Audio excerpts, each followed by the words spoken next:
What's up? What's up, family? Come on in the building. Come on in the house. I'm waiting for y'all to get up in here. Let me find my AirPod case, cause man, my AirPod is on empty right now. After I had the conversation I've had today, is on E 0%. I need to let these mugs charge up. 1 second, y'all. Let me find my air. Where's my AirPod case? 1 second, y'all. It's been an interesting morning, I must say, people. Where's my case? That's how interesting it is. I can't find my AirPod case. Oh my gosh, where's my AirPod case? 1 second. Oh, I remember taking them off. There we go. There we go.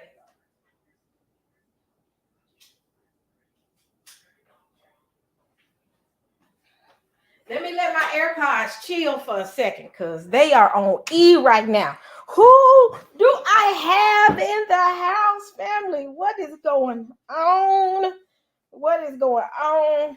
Y'all can't see my face right now because I ain't even got a chance to wash my face, put makeup on, anything to do a live. So y'all just finna get my voice. Y'all, are y'all ready for tonight? It's supposed to be okay. So let me tell y'all what's going on. So y'all know I kind of skim. I go back and forth between YouTube and Clubhouse and checking to see what the hot topics are and just getting involved. You know, I like to be involved. So I was pulled into a conversation this morning about the sons of God. And who are the sons of God? You know, some believe that it's sons of Seth, others believe it's the fallen ones. So it was a all-day conversation this morning about who are the fallen ones. So the debate tonight, y'all know Don Berg and one of Don Berg's students, LV, they're planning to debate is Rock with Percepticons. So I don't know if it's all of the Percepticons or just is, but right now it's just is. So that's the debate. Who are the sons of God? So family, I know we've had that conversation before. I know some of us believe that they are the fallen ones, and then some believe that it's the son of the sons of Seth that slept with the the um the daughters of men. We already know that based off of Genesis 6:1 through 4. So I'm gonna play a couple of videos so we can kind of get a feel of what some scholars think. Some people believe, like right here, Second Exodus believes that they are the son of men, unbelievers, where others believe that they are the fallen ones. So let me go ahead and play a couple of videos, and y'all can just tell me what y'all's thoughts are. Oh man, let's see. Shout out to all my folks. What's up, y'all? So let's get it cracking. So I found this scholar, and he talks about where the sons of God in Genesis, fallen angels who are the Nephilim. Now, again, we know that it's a mixed viewpoint here. So I just wanted to kind of get a couple of scholars to see what their viewpoints are to kind of get the people warmed up for tonight because it's going to be interesting. If these brothers do what they plan to do, this is going to be a good conversation or a good debate. So let's see. Let's get it started. 4 is a difficult text. And as we attempt to interpret it, we should be humble because there are different interpretations that have been taken of this text. And I don't think that whatever interpretation we take, I don't think we should be divisive with other Christians in the church or among the people of God. There are three. Genesis 6 says that the sons of God saw the daughters of men, and they chose the daughters of men for themselves as wives, and they married them. So the question is, who are the sons of God that are marrying the daughters of men? Well, there are three different interpretations. One is that the sons of God is a reference to the godly line of Seth. Cain killed Abel, so after Abel died, Adam and Eve had relations, and Seth was born, and Seth carried on the godly faith of Abel. So one idea is that the sons of God are the descendants of Seth, marrying the daughters of men, the ungodly line of Cain. Second interpretation is that the sons of God refers to angels, angelic beings, intermarrying with humans. The third idea is that the sons of God are heroes from the mythical past, tyrant kings. We have stories from the ancient Near East, for example. We have stories of a person by the name of Gilgamesh, and he was part God and part human and accomplished many mighty feats. So how do we find the right interpretation? The exact expression, sons of God. So we hear both. And I came across this video a while back. This particular guy, he is stating that hold on. And let me look it up. So this is Dr. Peter Gentry. And I guess the argument is the sons of Seth versus the fallen one, which is the mighty men. So of old. And I've heard many cases that even going as far as saying that a lot of what we consider to be mythology, Greek mythology, when we talk about Zeus and talk about all the mythology that we studied in when I took Greek mythology, are actually related to the sons of God being the fallen one, which are ultimately the Nephilim. So, but I'm just giving everybody a viewpoint of what others see. But I'm gonna keep playing the video, and I'll drop the link in a minute, y'all. If y'all don't, please share this. Y'all know if I don't schedule my lives, sometimes YouTube don't do what they're supposed to do as far as notifications. But share this. But I'm gonna drop the link in a few, and I'm gonna let people come in and provide their insight, of what they think. And keep in mind, tonight is gonna be very interesting. So I'll continue on.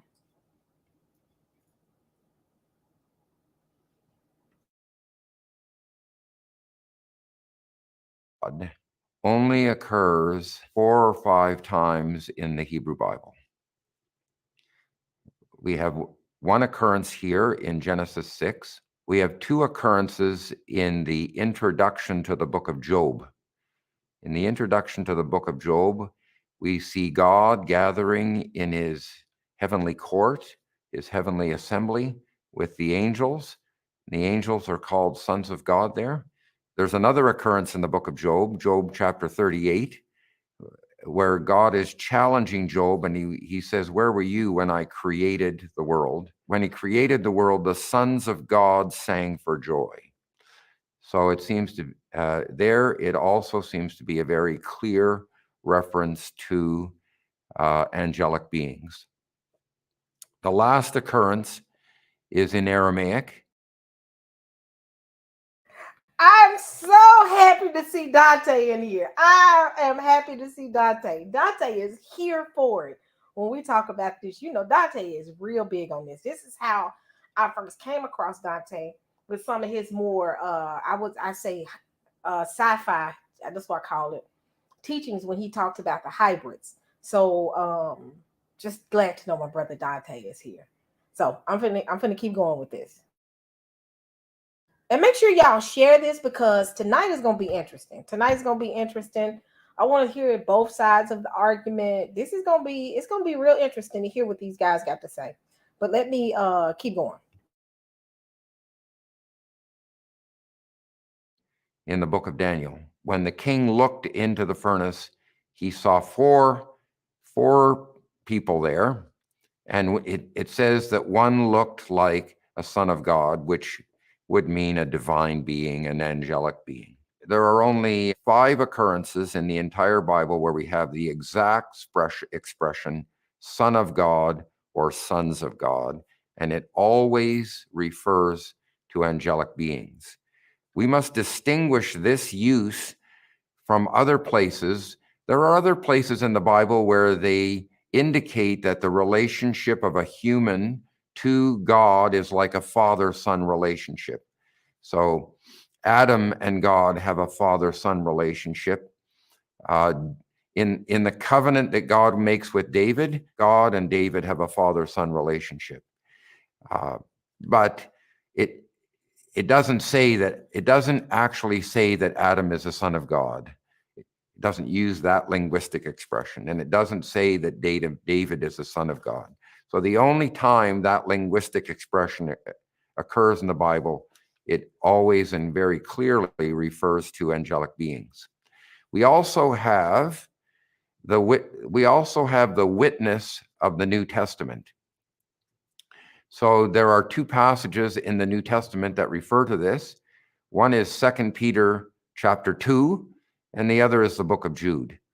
And both of these texts are very closely related to each other. In 2 Peter chapter 2, Peter is talking about how difficult days are coming for the Christians, and there will be people who deny the faith, who deny the truth about Jesus Christ, the truth about his work, who deny the gospel. There will be false teachers, and they will bring corruption into the church and destruction into the church. What Peter does is he appeals to the Old Testament, and he says, well, if God could deliver his faithful people in difficult times in the Old Testament, then he will be able to do it in the New Testament as well. Peter refers to two examples in the Old Testament. One is the story of the angel of Genesis 6 and Noah, and the other is the story of Lot being rescued from the destruction of Sodom and Gomorrah. And if you look in the Greek text,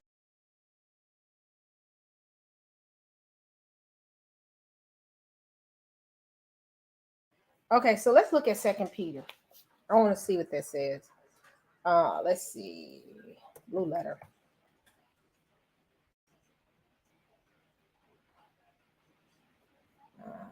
Dismiss.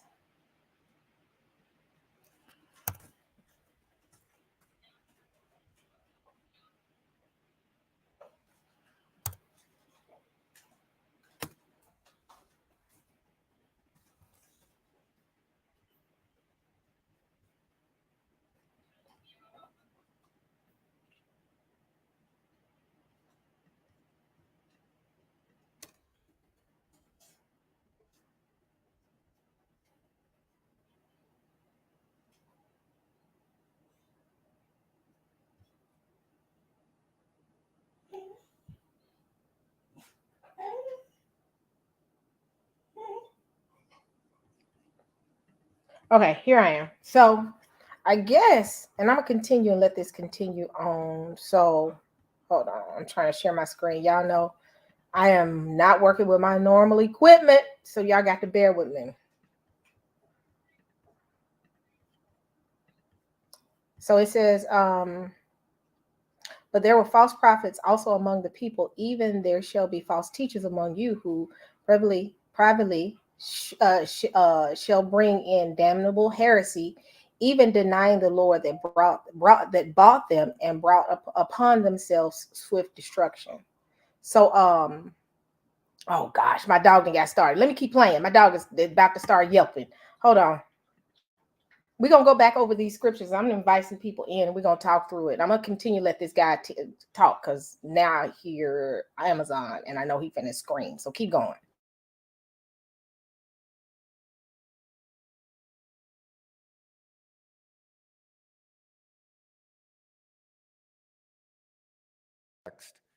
Of 2 Peter, it's very clear that there are two examples and not three examples by the use of the word and.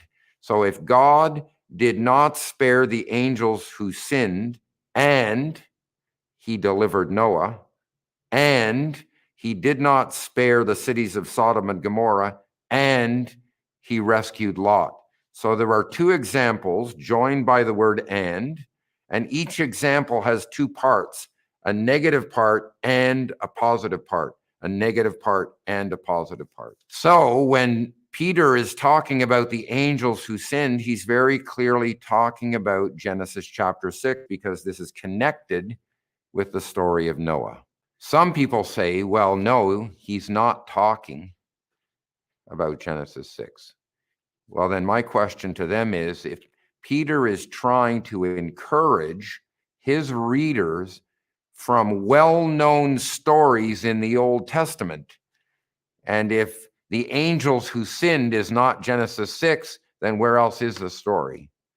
There is no other story in the Old Testament that it could be referring to. Some people think that it's the fall of Satan, but as we're going to see when we talk about that, there is no story in the Old Testament that describes the fall of Satan. Peter is very clearly alluding to Genesis 6. Jude is doing the same thing, and it's very obvious in the book of Jude, because he's talking about people who are false teachers, people who are going to deny the faith. And he also appeals to the Old Testament and shows how God delivered his people in the past, and he will do so in the future. He also refers to two events. He refers to angels who abandoned their proper dwelling place, their proper home. He also talks about the cities of Sodom and Gomorrah. And he says, since they, in the same way as these, committed strange immorality. Well, in the Greek text, the they refers to the angels, and the same way as these, the these refers to the cities of Sodom and Gomorrah.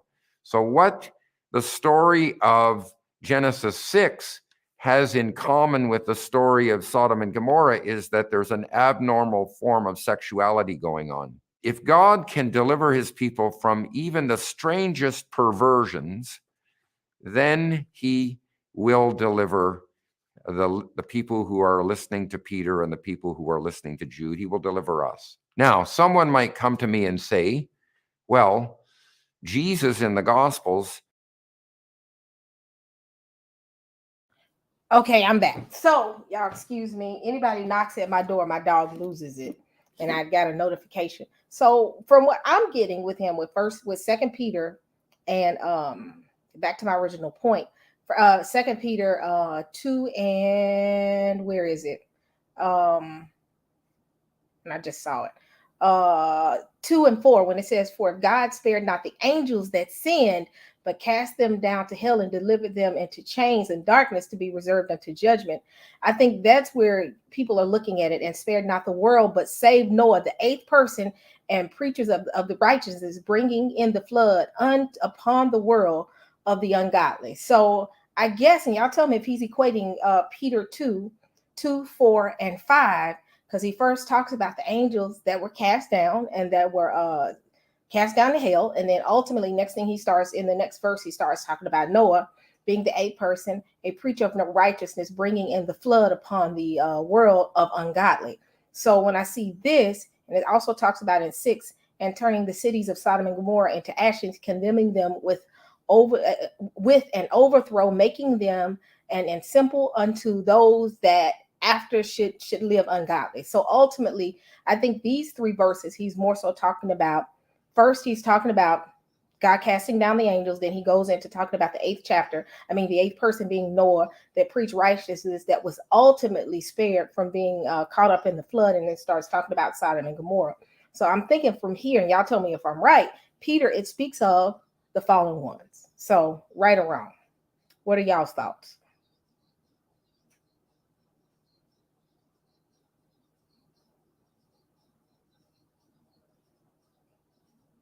I'm trying to check these comments out, and anybody's welcome to come up.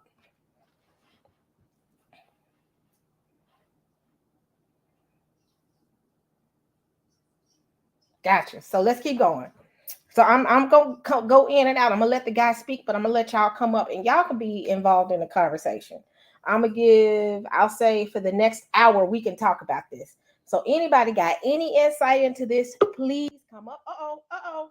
We got second Exodus up here. So we're going to get started. I'm going to finish and let this guy finish what he's saying, and then I'm going to let people come up and continue on with the conversation. So hold on one second. So let me keep going.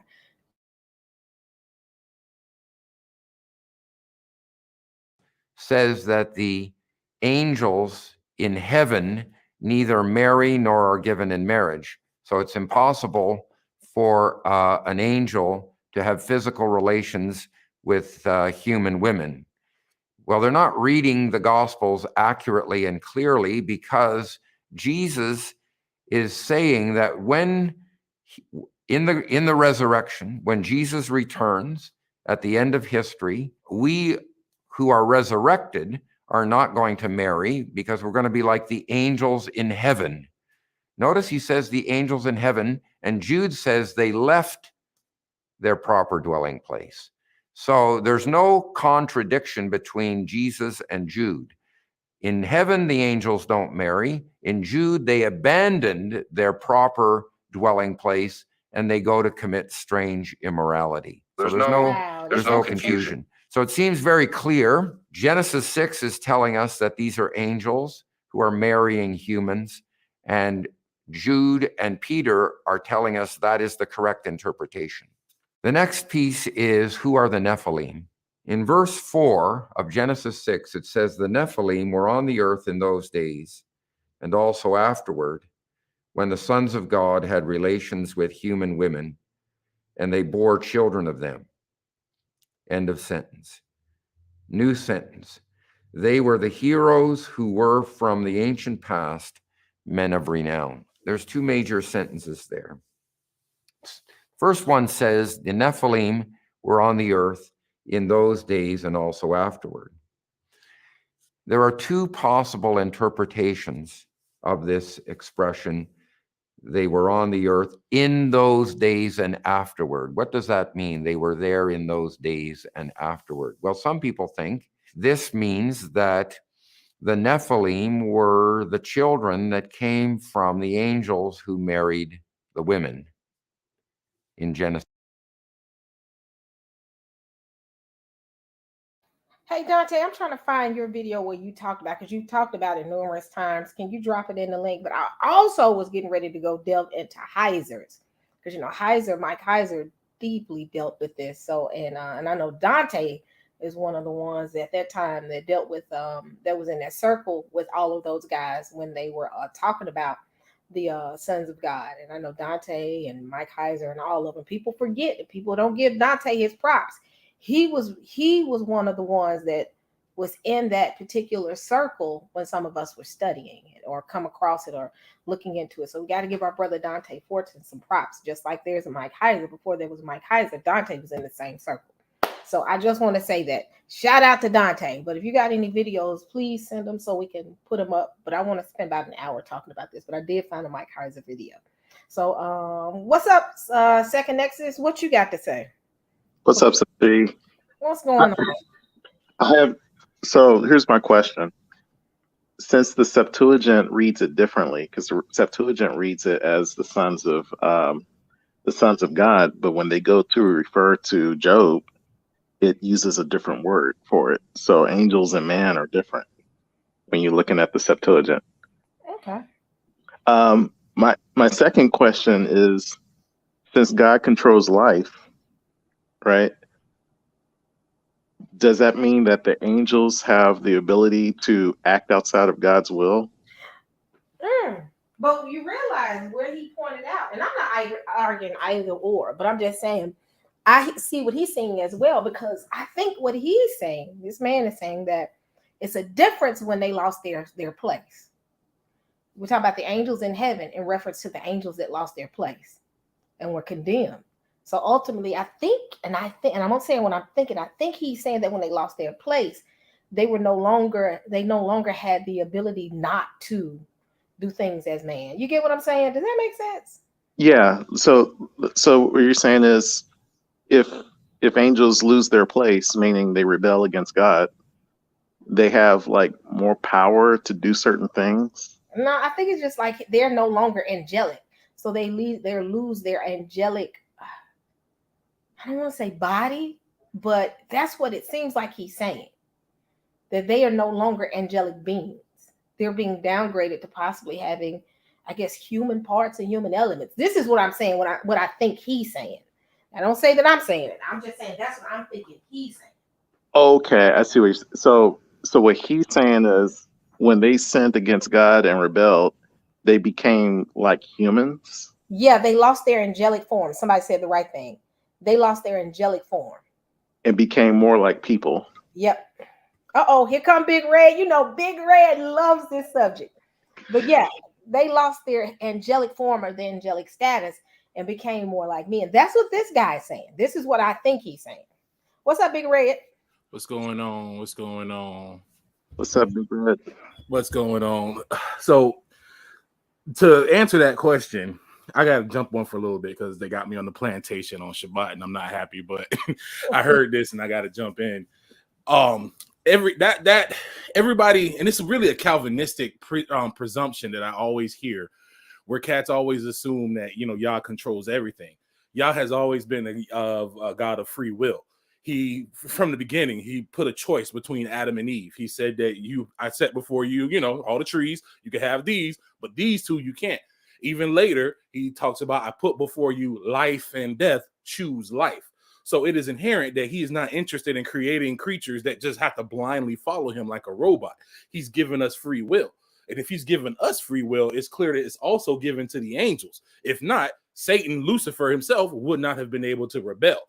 So the angels themselves have free will. So they can choose to follow commandments and they can choose not to.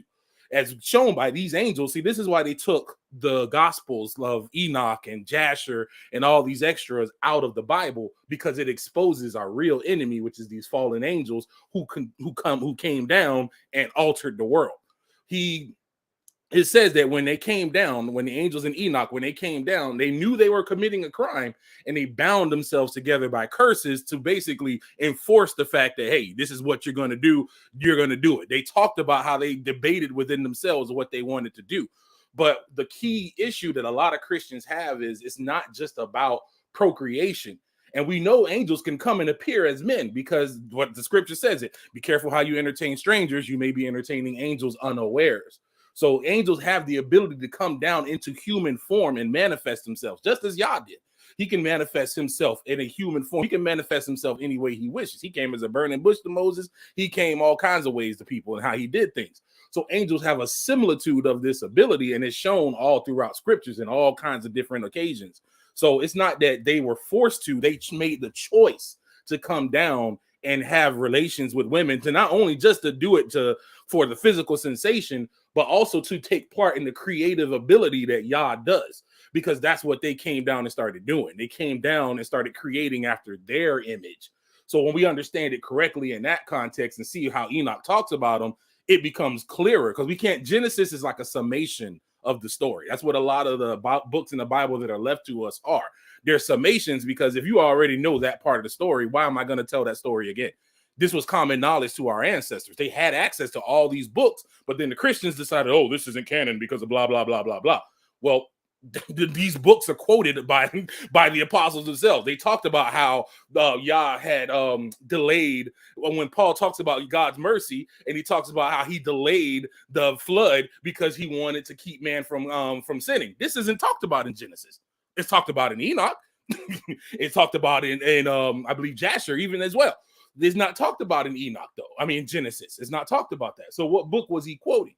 So he's quoting these extra. I say that because a lot of people like to say, oh, these books is extra. Oh, they're not real. Well, you following Christian ideology then, because that's what your Messiah read. That's what the apostles read. This is a part of why we have such a fragmented understanding of angels, is because we're not reading all the texts that concern angels. And anytime somebody brings it up, they want to toss it out the window.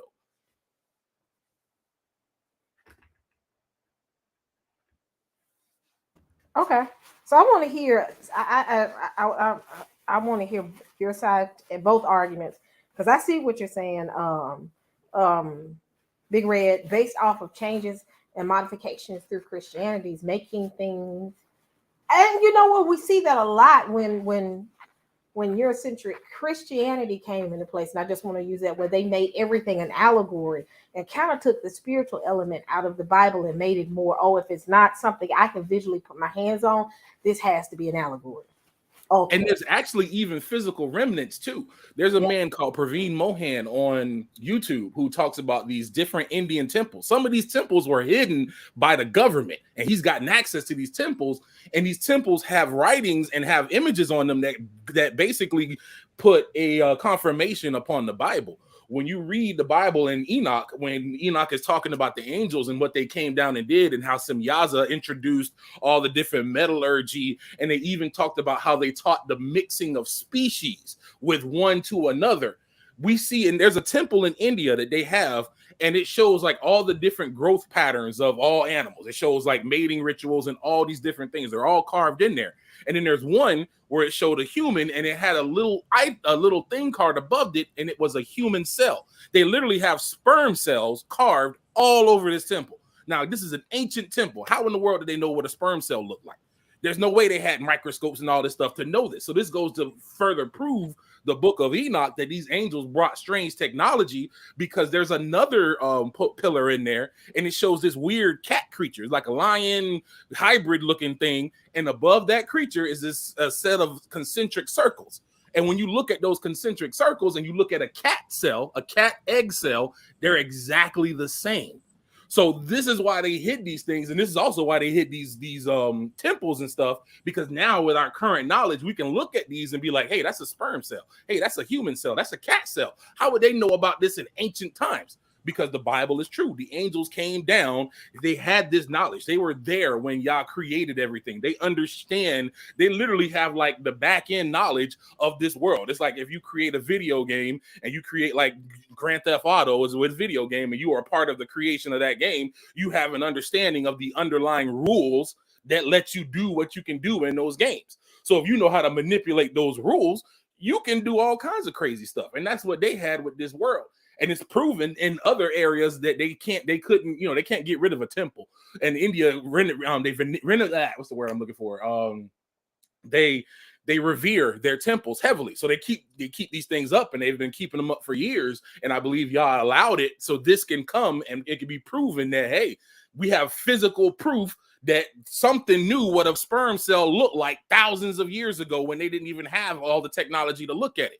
How could this be? If it was just Seth's kids, then where did this technology come from? How did Seth's people have technology that everybody else didn't have that all of a sudden went away?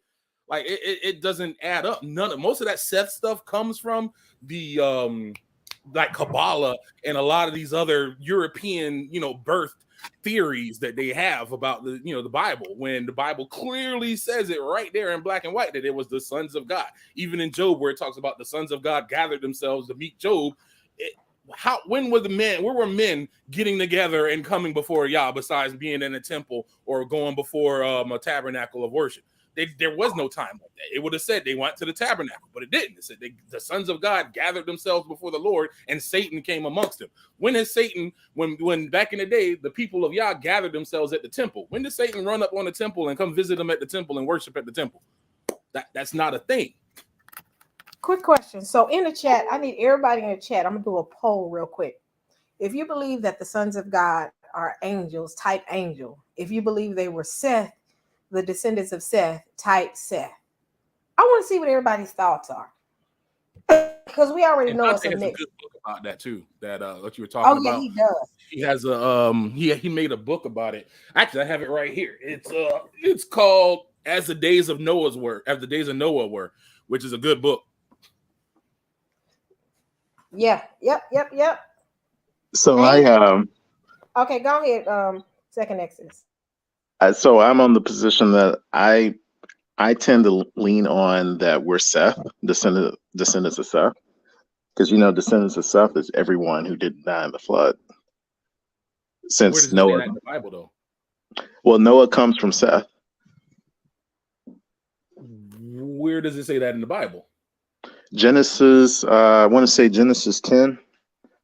Start where it says Genesis 10, and it talks about the Table of Nations, and you go from Adam all the way down to Seth, and then from Seth you go to Methuselah. From Methuselah you go down to Noah, and then Noah, Ham, Shem, Japheth, and then all of mankind comes from Seth. So then, if Noah was a son of Seth, and these sons of Seth were sinful, then how did Noah find favor in the sight of Yah? Noah found favor because he had faith. He believed, because everybody had the opportunity to get into the ark while Noah was preaching, but nobody wanted to get into the ark. So it was just Noah and his family, and because of his faith, he was saved. So then, who were the sons of God in Job? So I would have to go back to, I think it's Luke. Oh, the sons of God in Job. That's why I was talking about earlier with Sister E, saying that in the Septuagint, which is the Greek translation of the Old Testament from an earlier Hebrew that we don't have access to anymore, it renders it as, it says sons of God, but when you back translate it, it's going back to sons of man. Not sons of man meaning just kind of like sons of God, meaning these are believers who used to believe in Jesus Christ or believe in God, but Cain's descendants were, they had fun. They were enjoying the lust of the flesh. So all these people who lost faith in God and stopped following God started, and you can see that same pattern throughout the whole Bible. Gentile nations get with children of Israel, they start sinning, they get punished. So I have a Septuagint actually right here. The Septuagint with the Apocrypha is by Brenton. Yeah. And I'm at Job 1 and 1:6. It says, and it came to pass on a day that, behold, the angels of God came to stand before the Lord, and the devil came with them. And the Lord said to the devil, whence art thou come? And the devil answered, passing the earth and walking up and down the world. I got the Greek sitting right next. It's like a Greek code translation. Has the Greek on one side and the English on the other side. And it says angels of the Lord. Well, angel can also, that's another thing too. Angel can also mean messenger. So that comes from the Hebrew word. And that's why I was saying we got to compare the King James Version Masoretic text with the Septuagint. See if they're using Malak or if they're using Adam. Because if they're using Adam, they're talking about humans. If they're using Malak, there's two different words for angels in the Greek. So if they're using Malak, it's typically talking about divine beings. Hold on, I'll pull up my Bible Gate, my godrules.net, and that's King James with a which is what you call it, Strong's Concordance. So I'll go to Job chapter 1. Actually, here let me see if I can share my screen here. We'll also have to compare it with other places where it talks about sons of God also. So like Genesis, Job, and then look at the Greek and then look at the Hebrew and see how they translated it into English. Hold on, let me do this real quick. Let me share my screen. And let's see here. And in 6, there was a day when the sons of God, and that's the Benai Elohim, that's what that is right there. The sons is Bane. This is the word right here, Bane, which means son. And then you have sons of God, which is Bane Elohim. That's what that word is, Bane Elohim. So you said, what's the other one you said? Genesis. Yep, Genesis. Which one in particular? Where it first mentions about the sons of God and the Nephilim, that verse. Okay, that says Genesis 6 then. So, okay, here we go. Sons of God again. Sons, Bane, which is again, the same word, same exact word, and then the same word here, Elohim, God. So they're using the same terminology. Bane Elohim. As a matter of fact, I'll go back and make sure Elohim is the same. Which one's that? Job 1. Sons, Bane, and then Elohim. Then the question is, which word are they using for angel? Because angel has more than one meaning. It didn't say angel, it says sons of God, which is translated as angel during that time, because during the time of before Yahusha died, we weren't considered sons. We weren't joint heirs before Yahusha's death because of sin. We were separated from him, and we can only appease sin with these animal sacrifices. So until the perfect sacrifice, we weren't counted as joint heirs with Christ because Christ hadn't come yet. So before the time of Christ, the sons of God, or the Malachim, the messengers of God, were angels, because every time a messenger from the Lord came, it was an angel. This is why they would say, do not fear, because they look crazy to the people, or they would come as a human and they would recognize them as, oh crap, this is an angel that's standing before me and not a regular person. Like when Lot met the two men in Sodom and Gomorrah, which were the angels that basically looked like men. And the fact that Lot recognized that they were angels, even the guys that were there recognized that they were angels. That's why they wanted to come out and, you know, have relations with them, because they did strange flesh back in those times. So all throughout the Bible, anytime, especially within what we call the Old Testament, is whenever they mention the sons of God, it was always talking about angels, because they were always doing different things. Again, where would the sons of Seth be gathering before the Lord? Where would they be gathering? Where would Satan come up amongst them? That never happened anywhere in the Bible as of anything.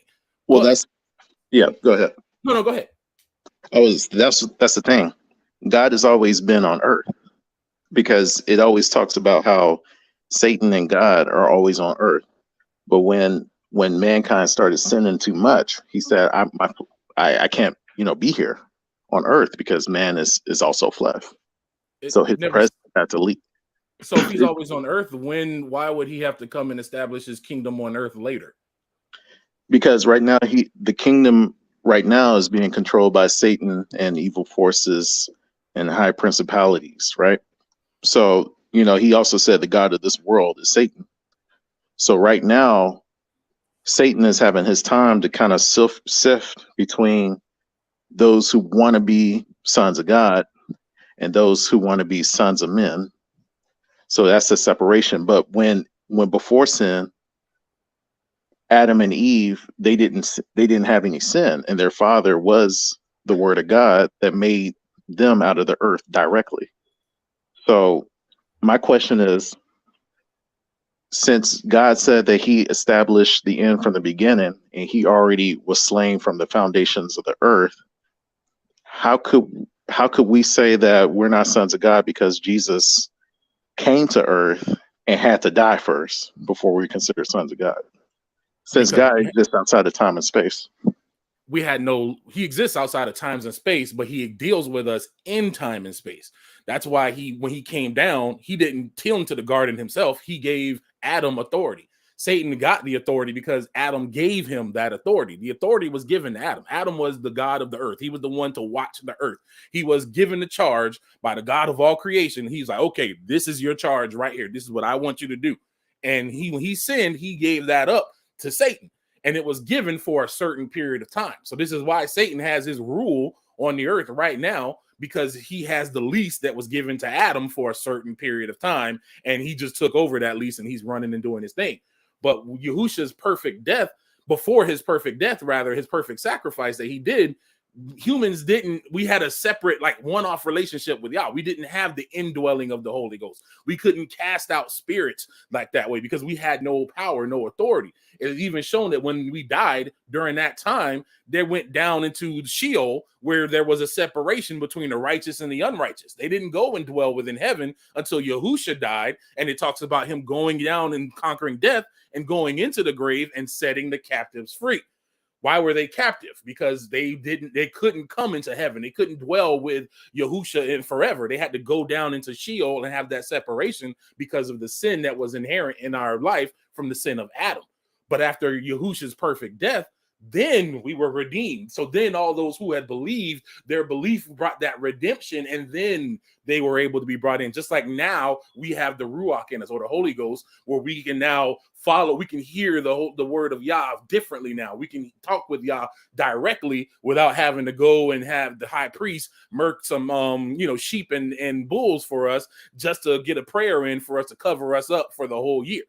So Yahusha's death changed the paradigm on the earth. So that's why the demons can't just come and do what they used to do, because now we're empowered to fight against them. Whereas before, they were able to do what they wanted because mankind wasn't empowered to do what they were able to do.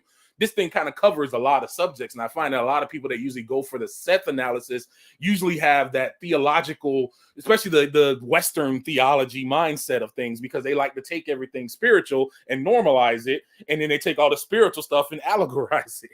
Here's the thing, Big Red, because even though I'm in seminary school, I still disagree with a lot of the people in seminary school because they actually think that we evolved from monkeys. I'm talking about all humans. So it's a lot of stuff that the Western world get wrong also.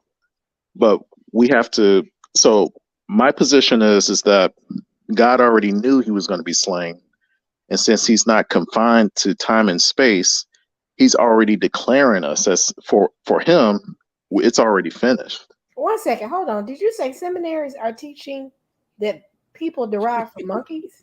Did you just say that? Yeah. Yeah. Are you serious? That kind of just makes my point right there. No. But here's the thing.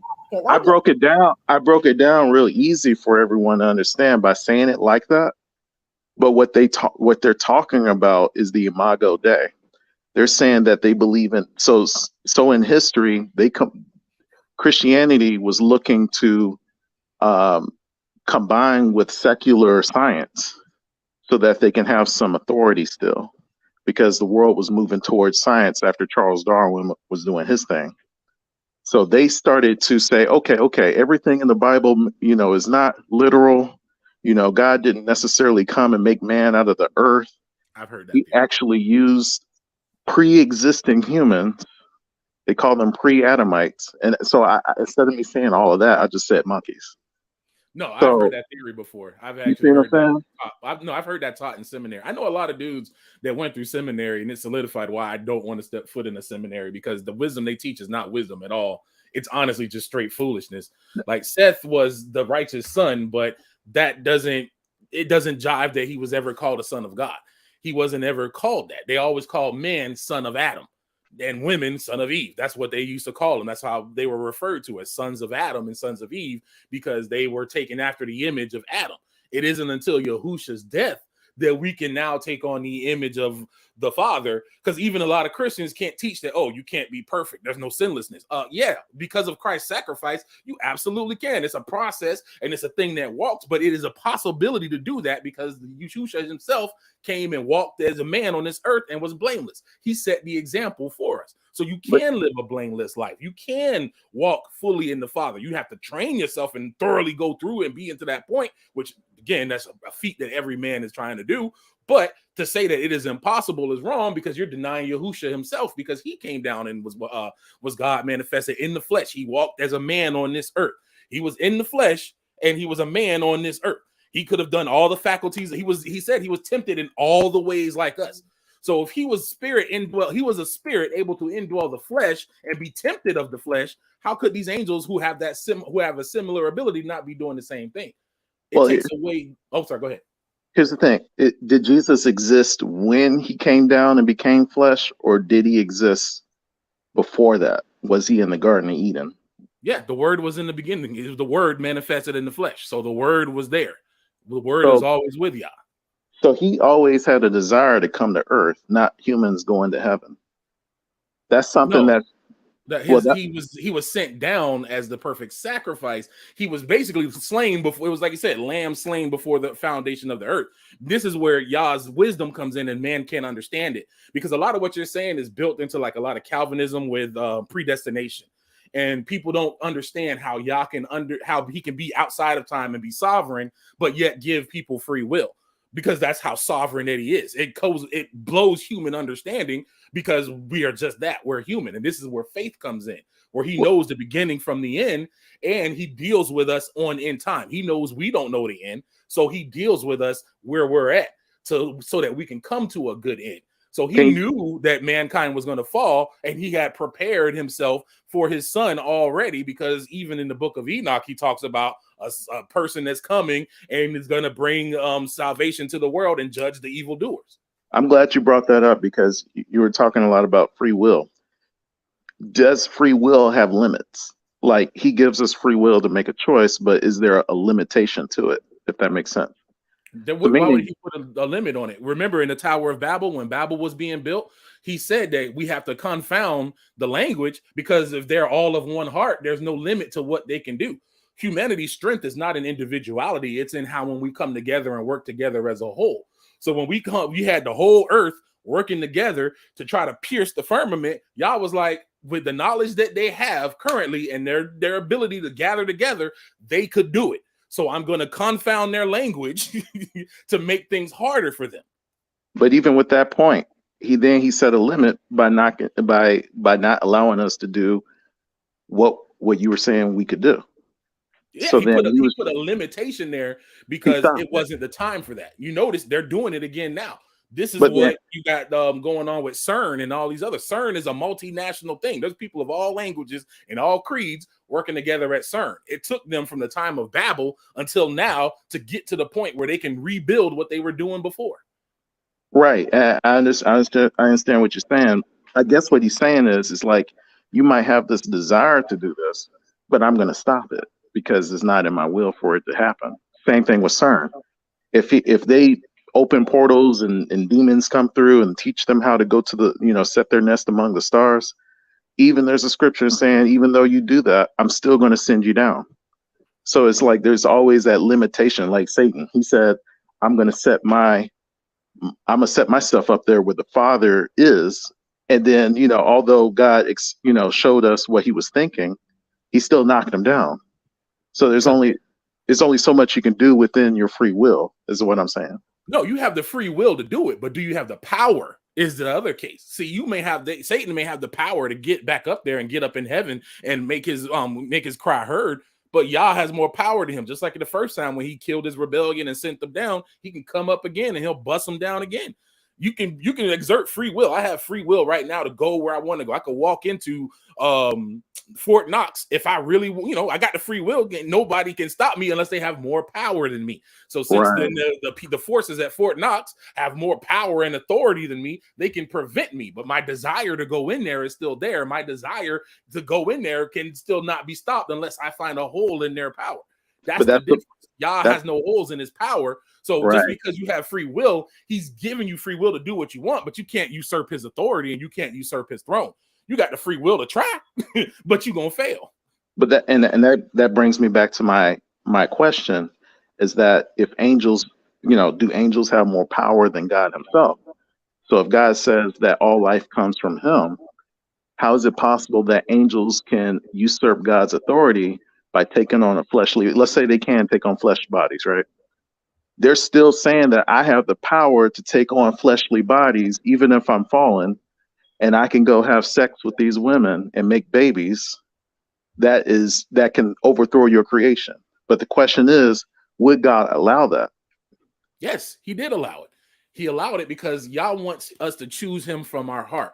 The whole crutch of how this whole word has been is he wants us to choose him. Not for him to force us to do it, but for us to choose through adversity, through no matter what, even if it would make life convenient for us, even if we take it out of the scope of angels, just out of just regular stuff. Are you going to choose to follow the word of God, or are you going to go celebrate Halloween? You found out in the word that, this is a day of Satan, but are you going to just go and let your flesh for fun override the fact that that this day is a day that was created as a pagan day in the past? The whole thing with free will is Yah gives you the ability to choose. You have the ability to choose, but you're not going to usurp his authority. At the end of the day, you can choose not to bow down, but there's going to come a time where every knee shall bow and every tongue shall confess. So this is the time period that he's given us as a free will time to say, okay, you can choose who you're going to serve now. But then at the end of the day, it's like, okay, you have to serve me now. And those of you that didn't choose to serve me and went against me, you go into punishment. I mean, here's the thing. I understand what you're saying. You're saying that we have the choice to make free will, but eventually God is going to enforce his power, right? That's exactly it. At the end of the day, what he wills is going to come true. Like no matter how much the angels and all the Satan creatures and even their creations on earth come together, he shows that they're going to come together for one big battle to take on Israel in the end. And they're going to try to wipe Israel out so they can run things on the earth. But Yah was like, no, I'm not going to allow you to do that, because at the end of the day, yeah, you can try to usurp my power, but my power over you is absolute. He gives us that free will to choose, but he also puts us in our place when we get too big for our britches. It's just like any parent would do. As a child, as a good parent anyways, you let your child go and make these choices. You tell them, hey, don't do this. When you see them going that way, you may stop them every now and then, but you eventually want to get to the point where you want that child to make the choice when you're not looking at them. So when you see that this child is doing this thing and they go and they do it, without your choice, well, then you go and you spank them. You put them in their place. See, yeah, I hear what you're saying, and here's the thing: here's my situation about it. If God already put boundaries, He might have some boundaries as that gives you more time, and He has some boundaries that you just can't absolutely do at all. And when we were talking about the angels taking on fleshly bodies and having sex with women, He already set the bounds, saying every species after its own kind. Kind of species. So. Right. Angels are different species from humans. Even if they came down and put on human flesh, first, I think that you would have to get permission from God to even put on human flesh. So, because it seems like the angels just can't walk around here in flesh bodies at any time they want. It seems like they have to get permission from God to do even the fallen angels. Like you said, Satan presented himself with the sons of God. He still had to get permission on what to do to Job. God said, you can do everything you want to do to Job. First he said, how do you know if Job is perfect? If you did this, if you took away your protection, see, he already challenged his all-knowingness. So God already all knows everything because he's outside time and space. But since he challenged him, God was showing us, he's like, okay, I'm gonna let you do everything that you want to do to Job. Just don't touch his soul. Well, he did everything, and Satan proved God right. He's like, see, he never denied me. He never, he said he wanted to die, but he never denied me or denounced me or anything like that. So God was proven right because God knew the end from the beginning. So my thing about the angels were, God already said every species after its kind. That's why Adam was depressed, because he was the only man. He couldn't have sex with angels that can turn. I would believe that Satan would turn into a woman and would have had sex with Adam since he was lonely. So let's read what you were talking about in Job and why Satan couldn't just do what he do. And it said, and the Lord said unto Satan, whence comest thou? Then Satan answered the Lord and said, from going to and fro in the earth and walking up and down in it. And the Lord said unto Satan, hast thou considered my servant Job, that none is like him in the earth, a perfect and upright man, one that feareth Yah and eschews from evil. Then Satan answered unto the Lord and said, doth Job fear God for naught? Hast thou not made a hedge about him and about his house and all that he hath on every side? Thou hast blessed the work of his hands, and his substance increase in his land. So see, he already knew that he couldn't go and touch near him because he was protected by Yah. Just as when Yah said in Deuteronomy 28, as long as y'all follow my will, you will be protected and you walk in my way. When our ancestors were following after Yah, every war that they fought was won. But when one person in the camp screwed up, Achan, everybody in the camp lost because we were out of the will of Yah and didn't follow his way. And that caused people to lose their lives because that hedge that was there was gone. See, everything is, yes, Yah is sovereign overall, but he still gives us a choice. As long as Job was before the Lord and he walked in his ways, Yah kept that hedge about him. And he only allowed Satan to challenge him because this was this thing that Yah was doing not only to prove unto us, because I really believe Yah used this as an example for us in the future. Job was used to show us the nature of Yah, to show us not only his nature, but even to help us question our nature, because Job, we all get into Job about how he thought he was this, but had to be humbled by, by Yah himself by saying, hold up, bro, you had all this, but you forget who I am and who I is. Basically. And that's how Yah has done consistently throughout the Bible. He'll let us do our thing, but then he'll come in and remind you, nah, dog, you can't come and handle that. When Jacob wrestled, he's like, yeah, you can wrestle and you can fight, but you finna walk away with a little limp in your hip, my guy. Like, I gotta let you know that I am the sovereign of all. Yah is so sovereign that he didn't even want Moses to adjust the rocks for his altar. He said, if you mess with the rock, you've already perverted it. You can only give back to me what I have put into this world. You have to give me rocks that you didn't even touch and haven't even hewn or changed. So Yah is in control of all these things, but he gives us these abilities because he wants us to make our own choices. So the angels had free will too. The angels have that ability, because how else would the watchers come down from heaven? It talks about the angels that left their first estate.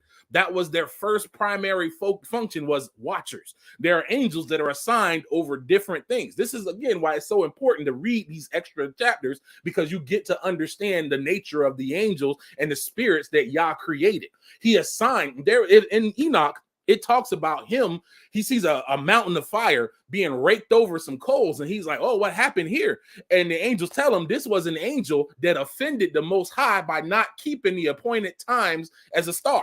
The stars are designed by the angels. The angels are control the stars. And this angel didn't keep the appointed time. When a certain season goes here, you're supposed to move here. When a certain season goes there, you're supposed to move there. They didn't do it, and they were punished for it. So that goes to show that even then, even amongst what we consider just creation, there are spirits at work that Yah has created and assigned tasks to do things that if they have the choice to do it. And if they don't do it, they get punished. And I agree with you. I agree that angels have free will. My thing is there's only a free will to a certain extent. So humans, as soon as we sinned, we were doomed to go to hell anyway, right? All of us, all the creation was doomed, right? That's non-negotiable. But then God stepped in and said that here's my sacrifice that I promised that I was going to do for y'all. If you believe on it, then I'm going to have mercy on you, right? So the same thing with the angels. They already made their choice, their free will. Some decided to stay with God and be holy, and some decided to rebel against him. But then that's the core issue. They're still angels. Even if they're fallen angels, they're still servants. So they're just going to serve God, but just in the evil spectrum of things. Like, you just can't have the holy angel Gabriel tempting mankind so that God can know whether or not you believe in him or not. God's got an evil angel to do that instead. Like he said, who's going to be a lying spirit to deceive all these prophets? And then one of those angels said, I'll do it. That's because those angels were designed, as soon as they rebelled, they had a new mission for God, is to do the evil for God. That wasn't an evil angel that said I would do it. That was an angel of Yah. That was a spirit. That was one of his spirits, because the fallen angels don't have court in heaven like that. Satan came up, and even Yah called him out for coming up like that. Like, yo, what you coming up here for? This ain't your place no more. You're not from here like that. Even again, got to go back into the book of Enoch. It talks about that because they wanted to take their Nephilim children into heaven. And part of their punishment, Yah had said, was, no, you're going to watch them fight each other and kill each other, and then I'm going to lock you up. And he said they will never, ever join heaven. The word Nephilim means earthborn, because they were spirits that were born in the earth. This is why their spirits wander the earth as evil spirits when they die, still having those same feelings and emotions that they had from when they were alive, and those same hungers. They just can't act on it unless they try to indwell in the body. So this goes to show that these angels have the ability, they have powers and abilities, but they have to be tempered. This is why Yah is even teaching us as humans, because again, it's the same thing with a human. If a human doesn't follow Yah, then they're still going to worship something. They say, oh, I'm agnostic, I don't worship anything, but they worship money, they'll worship, pleasure, they'll worship entertainment, they worship something. We are created to worship a thing. And people will worship something, even if it's not the Most High, even if they're not even cognizant of it. That is their deity, and that's what they put important in their life. So it's the same as with these angels. These angels have a choice.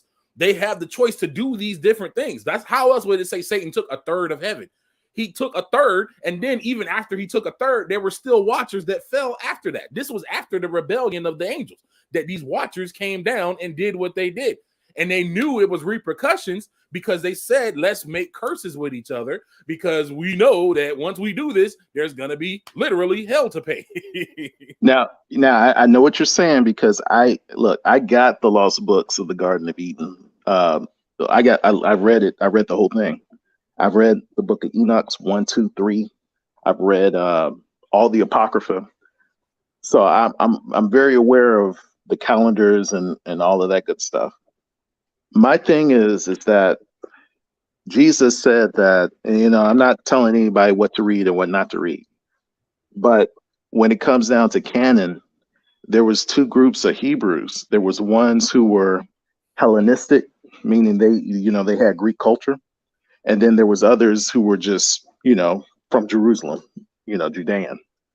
And the ones who were Hellenistic, they were the ones that were taking in stories from Greece and, Zeus and all that stuff, which got it from the Egyptians and the Canaanite cultures. The reason why it got so popular was because that king in Egypt, he said, do we have any good books that can go into our library in Alexandria? And they're like, well, the Hebrews got scrolls. So what they did was they translated those Hebrew scrolls into the Greek language. And then that spread across the Hellenistic dominions, the Greek Empire. And when that happened, that's when they started merging stories from the Greeks with the Hebrew stories, because the Greek Bible was so popular. That's where we get the Septuagint from. Now, the Bible didn't exist like that. It was just separate scrolls everywhere. Eventually, about a few hundred years after Jesus' death, that's when they got the technology to start making books. And that's where we get Bible from, which means book. So me personally, I can look at both the Apocrypha and the Lost Books of the Garden of Eden, and I can look at that and say, okay, this is historical. But then over here, Jesus, they do mention these books, just like Paul mentions some Greek poets. But he's not saying the Greek poet is scripture. He's just mentioning because there's a truth in all these cultures. Buddha and let's say Sun Tzu can say a truth, but he may not be in the will of Christ. But what he said is true. So what I'm talking about with when they mention the book of Enoch and the book of the War Scrolls and the book of Jude, it's not that the entire books are scripture because they just reference it, but they did have access to all those books. So I'm familiar with all of it. The prophecies that are written in it and stuff like that. It's no different with it's no different what Muhammad did. He took Jewish scriptures and he took what the Christians believe and he combined it and made Islam. Well, actually, the Catholic Church did that. The same people that came up with Christianity and the same people that teach seminaries. It's funny you say that. But Christians are Catholics. Yeah, exactly. That's what I'm saying. It's all one and the same, because even with Islam and all that stuff, they're all one and the same. And it's funny you say that because I actually have a video on my channel about it from I think it's from Rome to from Egypt to Rome or to Babylon, something like that. I can't remember the name of it. It's one of the first ones I put up as a study where I break down a seminary school that teaches that baptism occurs and we become a new creature in baptism because the Holy Spirit literally puts semen into the water and then we become like a new creature coming out of the water. It's like impregnating the water. I went through their curriculum and this is what's taught in their curriculum and what they have. You're absolutely correct. There was a group that came in and brought in heathen pagan things into the word, and that was the Pharisees. That's where we get the Kabbalah from, and that's where this thing with Cain comes from, because they taught that nonsense there to hide the fact of who our real enemy is. Yah literally says we wrestle not against flesh and blood, but against principalities and powers and rulers of darkness in high places. If we were fighting against Seth and humans, why would he say that? If the humans that were there, that were the ones, where did the evil spirits come from then? So then human spirits now are allowed to walk on the earth, and they're the ones that are walking around. Then we wouldn't be fighting against, flesh and blood. They were human. Those spirits were human once, but they're not. Those spirits are actually fallen angels that infused themselves with humans and created a new being. That's really, honestly, the truthful matter of it. It's not just about them having sex and creating a new being. It's about infusing themselves and creating something different to try to be like the Most High. It's literally what Satan did, just on a different level. Because are you saying infusing as in possession, or what do you mean by infusing? Where does the soul come from? When a man and a woman make a baby, where does that soul come from? The soul comes from, you can go back to Genesis chapter 2, I think. It says that God made man from the dust, and then he breathed into him, and he became a living soul. So He was already a soul. His body was the soul. He just wasn't alive yet. His breath, he was created by Yah. That's what I meant. The answer I wanted. Souls were created. All the souls and spirits are created by Yah. But what soul created and spirit created the Nephilim? Well, that's the thing. That's where the translation comes from, because when it says Nephilim, it's saying giant. But King James did such a horrible explanation at explaining what a giant means. Is it a 20-foot tall monster, or is it somebody who was very famous and well renowned throughout the land? Like, and again, we might say Martin Luther King is a giant. Real life counters that. This is what I'm trying to say. All of these things about Seth, real life destroys that. I can hold on. I'll actually bring it up right now. Hold on 1 second, and I'll show it to you. Everybody who watches my channel knows this is how I do things. I always like do stuff live. While you're bringing that up, usually when they do a definition of something, it follows up explaining what it is in that sentence. So it says she called his name Isaac because she laughed, right? Or his name was Abraham because he was father of many nations. Abba means father. Ham means villages. Abraham, father of many nations. So when it talks about the Nephilim, for whatever reason, the seminary schools didn't want to translate that from giant, what it meant to be giant. But then it tells you right in that same sentence, men of renown, which means very infamous men who were very famous. Like Hitler, he's a giant. No, Why? that's not. See, the names in the Old Testament, again, that's that I'm sorry, I have a whole lot of other stuff. They don't even teach that in seminary school. So I buck with them in seminary school about that, because they're saying what you're saying about them being fallen angels, but at the same time, they're also talking about there was a pre-Adamic race. And God didn't actually, evolution played a part. God just, kind of kickstarted it and then stepped back. But that just goes to show that you really can't lean on seminary. And honestly, you should just save your money and get out of that nonsense, because they teach it pure all over the place. There was a race that was separate from humans, even by blood. They can prove that. That's where the Neanderthal comes from. There's a DNA strain that's separate from humans. It's not caught in all humans. In Africa, they have mitochondrial Eve and mitochondrial Adam. That was where all the humans on the earth can be traced to there. But there are some humans that have a trace of DNA that they can't trace to that. And that's what they call Neanderthal DNA. And they only find it in some situations. And even here, again, the Bible talks about the Nephilim having 6 fingers and 6 toes. And here we have a family with 6 fingers, and they even have 6 toes. Like all of them on here have 6 fingers and 6 toes. There's even people that have horn growths, people that have tail growths, all of these strange growths that when we look through history and see these different pictures that were drawn in the past, they match these creatures and these weird hybrids that existed. So if all of these came from men, where were these creatures from? Even in America, America was like the #1 place to find giants. They used to find giant bones all the time in America. There was even a newspaper articles from old back in the day. Like they used to be in the newspaper, like, Farmer Joe went digging in his field and found a femur as tall as him. And this shows this man standing next to a femur that's as tall as his 5'6" self. A 5'6" femur alone, that human was huge. They have all sorts of different archaeological records that mysteriously come up missing all of a sudden with all these huge giant creatures that existed. So real life itself and real life, that's why I brought up India and the temples, because if it were the sons of Seth, then where did this technology come from? How in the world did they know what a sperm cell looked like thousands and thousands of years ago to put it on a temple? Where did this knowledge come from? Well, I understand what you're saying. So they were talking about Mesopotamia back in the day, where this knowledge come from. In this book, I can't think of the reference right now. They talked about how they would pray to the gods, and they would enter into possessions by taking drugs. It's so many words. So that's what everybody did back then. They were smoking some stuff, taking herbs, and it allowed them to enter into a higher state.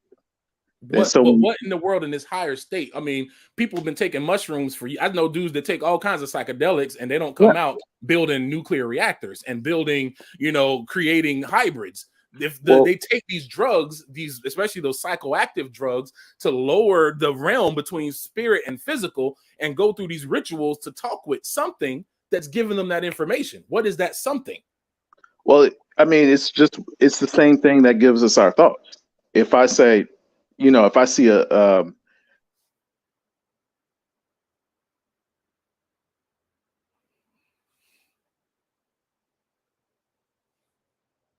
You there? Hello? Hello. Hey, what happened? I don't know. He stopped talking. I wonder if he got kicked out. Did he get kicked out? I can't see it because you got the thing up with my screen on. Yeah, he's not here anymore. Hold on. Oh, he's back in. There we go. Oh, okay. Yeah, I was here. I heard. Okay. I heard you. Yeah, that's weird. But I got this Pixel 6, so I have issues now. Oh. So I'm warning everybody: stick with your Apple phone, man, or get a Samsung or something. Don't get an Apple phone from an IT guy. Don't get an Apple phone. Oh yeah. Well, yeah. Listen to the IT guy. But I mean, my point is that there's boundaries and there's barriers. God can only let somebody do as much as they want. For us, we have a choice between salvation or not. We're all going to hell anyway. But does that negate free will? Because we can say that, there's laws in the earth. Yes, I could go walk across the street. I can go driving through a red light. Absolutely. I could totally do that. But if I do that, I run the risk of causing an accident. And I also run the risk, even if I don't causing an accident, for a police officer seeing me and pulling me over and giving me a ticket. So these laws are in place to keep the natural order of things, just as with Yah. We have free will, but laws are in place to keep an order. His kingdom has laws. Just because you can do it doesn't mean you can.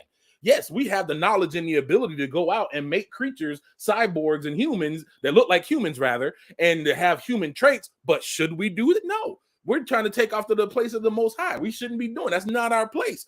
The same way they try to do cloning and all of these different things is always trying to pervert Yah's process. No. We have the ability and the knowledge to know the process so that we can conduct healing. So yes, C-sections and even if a woman is having issues and hey, we take the baby and put it in an artificial womb for the safety of the mother and the child. These are things that don't go against Yah's order. But when you start trying to do things outside of Yah's order, like using that prenatal womb to build your own artificial human, that goes out of the order of Yah, because now you're tampering with his creation. And that's what they did. Even now, that's what is a mule? A mule is a donkey and a horse having mates together. Now they're two separate things. They're two separate, creatures altogether. Even though they are horses, they're two separate species of horse. But when they come together, they make a mule. And to my knowledge, most mules are, they can't have kids. And this is done a lot throughout humanity, even with fruit and with all the different vegetables and stuff like that. Like they've made man-made things by taking what God's natural order and changing it and flipping it to their own. Now, just because that you can do that doesn't mean that you should. And that's what Yah has done even throughout all creation. When Babel started, my original example, he let them go to a certain point and then he cut them off. And not only that, it was an example for everybody to see that, hey, you can try to get up and you may have enough power to try to even come up there to get to that firmament to try to challenge the Most High, but you can't beat him one-on-one. Yeah, I can get, I may have to get all the humans together. We can crack the firmament. We get up there in heaven, but then what? If he got the power to smack my behind down back on the earth, my free will isn't what stopped it from doing it. It's his law and his boundaries that stopped it. So boundaries don't mean the end of free will. It just means that there is a certain limit that you are allowed to do, because if you go beyond that limit, there is destruction. Well, yeah, I agree. I agree. And let me put it like this, though. You can have the free will to think it, but will you actually even get close to making it happen? So here's the difference between the free will part and what God already gave us the ability to do. You mentioned vegetables like corn and bananas; those are all hybrids. Mules, those are hybrids, right? Right. Here's the thing. We say that all people come from dark skinned or black skinned people, right? Mm-hmm. African people, right? That's because God put it in the template. He already allowed the ability within the original human to create all these variations, just like the wolf. Mm-hmm. We get all the species of dogs. Now take a Chihuahua and try to mix it with a Great Dane and see how that works out, even though they still had the same common ancestor. So it's not that we have these variations of humans like pygmies and then Australian Aborigines, and then you got the Eskimos, and then you got the Anglo-Saxons. It's not that they're different species. It's just we're seeing the genetic variation within the species called human. So you actually just made my point with that statement right there, because I agree. They're all humans. Adam, when you even in the spectrum of colors, and when you on your phone right now, those on your screen are little things called LEDs or OLEDs if you got a newer phone, and each one of these LEDs has 3 diodes in it: a red, a green, and a blue. And from red and green and blue, you can make all the colors there is. Well, when you turn red and green and blue to the maximum value, if you're a programmer, it's 255. So if you have red, green, and blue all at max 255 values, you get black. So out of black, you get all the colors. Even with black paint, when you put like an oil base within a black paint that breaks it down, you start seeing a rainbow of colors coming from that black paint. Yah has designed all of Adam. All of Adam contained the DNA of all of humanity. Adam was a next level being. He was nothing like how we are today. The humans before the flood were totally different than us after the flood. And he possessed a higher DNA concentration than anything else. Now, if they can show that all humans come down to one human and one woman, one man and one woman in Africa, where did this Neanderthal DNA that doesn't match that classification come from? Well, here's the thing. The Neanderthal is just the name of the man Neander. That just comes from his name. He just named. I get the name, but the true point is, where did this unclassified DNA come from? Is now because I deal with this because I actually got I got a degree in biology, and I'm also a chiropractor. So I kind of got a little bit of science behind it, but I'm not a specialist in it. But from my understanding is that we have the genetic variation within us, like you said, the original human. So wherever we go to, if we go to a higher mountain, our bones are naturally designed to shrink to make us stockier to prevent us from breaking our bones. It also allows us, because the oxygen content is less in higher elevations, it allows us to get a broader chest to allow us to absorb more oxygen. Same thing with the equatorial regions of the world. Everywhere that's surrounded by the equator, people have darker skin. That's because the radiation, the UV light that comes from the sun is at its highest concentration around that area. Whereas if you go northern, you need lesser pigment because you're not in that high UV concentration to protect yourself from the sunlight. But you do need sunlight to make calcium, to give you strong bones and other functions within your body. So God has allowed us to adapt to different environments. I don't follow that adaptation thing, though, because if that was the case, then their DNA would inherently be different. It's trying to say that living in an environment, that's what they've used to try to explain away how, whites grew into this way and whites grew. That's really honestly comes from a racist byline of thinking, because they don't want to admit that the white black race can create white people, which in Africa we still today have couples that will be pure African, never been out nowhere, go back 5-6 generations, all dark-skinned African, and they'll have a white baby. Or you'll have, as people in the chat were talking about, you'll have like an albino that was born, and when that albino person is born, their children are dark-skinned and come out like regular, like everybody else. So there are certain things in the environment that can affect us, but they're not to a genetic level that it causes that issue. Because somebody with a broad chest, people that were from the mountains, that white folks, if their skin pigment was caused by living in the mountains, then how come South Africans aren't getting black? Let me put it like this. So what we're talking about with Neanderthals and the Denisovans and those different extinct population groups, those are ghost population. So yeah, their DNA might have a slight difference. That doesn't mean they're a different species. I have a slight difference of DNA from an East Asian. No, these were completely different. Again, that DNA thing that I showed with the family. They have 6 fingers and 6 toes. My cousin has polydactyly. My cousin has polydactyly. That's not polydactyly. Polydactyly is different, though. Polydactyly is usually when you have like one that was trying to grow, but it doesn't grow. These people have fully functional extra fingers that work and function, extra toes that work and function, not like a bad growth. It wouldn't, I understand what you're saying. It wouldn't make, even if a person had a full finger, extra finger, that doesn't mean that they're not human. It just means that they have an extra finger and an extra toe. It means that something in their DNA is different than that of a normal human. Something in their this is not a common trait. If this was a common trait, then you'd have humans all over. But yeah, there's some humans that have this, there's some humans that have that. Just like some people are right-handed, some people are left-handed. That's a common thing within people. Being right-handed or left-handed doesn't denote whether or not you're human or not. It is simply one of the things that, you know, as you are, is how you develop. But that DNA is different. DNA is more concrete. The fact that they, even for generations, like that family, like there's grandparents, great grandparents with it. And then they were celebrating their new child who they had with a regular human who had regular 5 fingers, because all their wives and husbands have 5 fingers. They show that in the picture too. They all have 5 fingers, but the people in that family with the 6 fingers have that trait that gets passed down.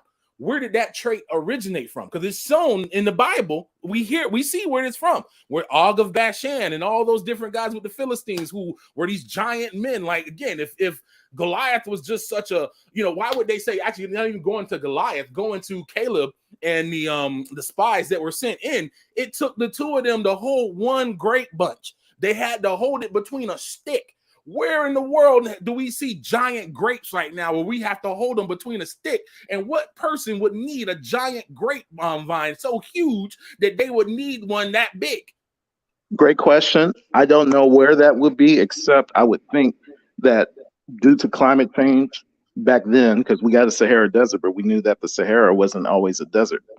So it's possible that those areas that had rivers and stuff that was lush and fertile, they probably were able to grow to such sizes because of the nutrients. Like humans, I don't know how many people believe this, but in Genesis, humans were living up to 969 years. Correct. After the flood, you could see their lifespans completely diminishing. Correct. And prophecy, after Jesus returns, it says that humans are going to, the old people will not die. And if somebody does die at the age of 100, somebody say, oh, that person was cursed and they're like a child. Like, oh, they died too young. So something about the earth and its nutrients is what make people big or small. Now, going back to Goliath, in the Masoretic text, it makes it seem like he's like 13 feet tall. In the Septuagint, he's not taller than Kobe Bryant. Where does it say that? What verse does it say that in? When you go to when it goes to the description of Goliath's height, you can look at the King James version and then compare it with the Septuagint. Then now I agree with King Og. He's an actual giant because they actually talked about his coffin. They called it the bed, but it's actually his casket. His casket was like 13 feet tall, so he was a big dude. That's where it says he's actually a giant. And Goliath was one of Og's children. So how would it be not true for Og to be big, but Goliath isn't tall? Well, Og may have been just exactly what it said, very tall. But then I'm saying that there's a discrepancy between, I'm not saying the Septuagint is perfect, because in the Septuagint in Hosea, it talks about that prophecy where it says, out of Egypt will I call my son. It doesn't say that in the Septuagint. It says something different. But in the Masoretic text, it does say, out of Egypt will I call my son, which actually confirms that the Masoretic text actually got it right. Going back to, I would actually lean on the Septuagint more, because again, we have to understand that Christianity has changed a ton within the Bible. It even happened during our lifetime. There was a lesbian woman that that became owner of the new NIV version, and they sought to change every place in the Bible where it mentioned sodomy and it mentioned same-sex marriage. Like, they're literally using the same arguments that you're using right now to justify same-sex marriage in the Bible. This is why I say that the seminary schools and stuff is a dangerous place, is because they teach you to twist the word instead of taking the word as what it is and what it says. What it says in Enoch, it says that those were giants. And then we find in the history, in history throughout all over the world, there are giant mounds, which were burial grounds for giant creatures. There's ancient natives in America who talk about battling a race of giant creatures that used to eat humans. They all had to band together and fight these giant guys and fought them back into extinction because they were eating humans, which again goes with what Enoch says, that the earth wasn't enough to sustain them, so they started sustaining themselves upon human. We even get it. I mean, that's where these stories always come from, of giants eating humans. It's even in the culture of all the countries. When Beowulf, what was Grendel? He was a giant. He was eating humans. There was giants all over that eat humans in all these different cultures. This stuff didn't just get made up by dudes sitting around smoking mushrooms underneath a tree. This is stuff that came from actual history that they tried to whitewash out of history because they don't want us to know who our true enemies are, which is these fallen angels that these people serve.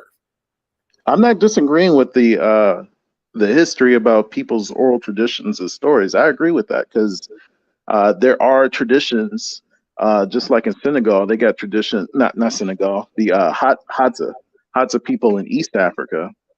They're compared to the Khoisan. They got the Click language. They talked about giants. So I'm not disagreeing with that, but I'm just kind of sticking with what the text says. And the reason why I kind of stick with the prophets, the first 5 books of Moses, and then all the way up to Malachi. And, you know, people, believe it or not, Malachi is not the last book of the Bible. It's actually 2nd Chronicles. Jesus said John the Baptist is the last of the great prophets, and he said the prophets, their main mission was to testify about Jesus Christ coming, and that was pretty much it.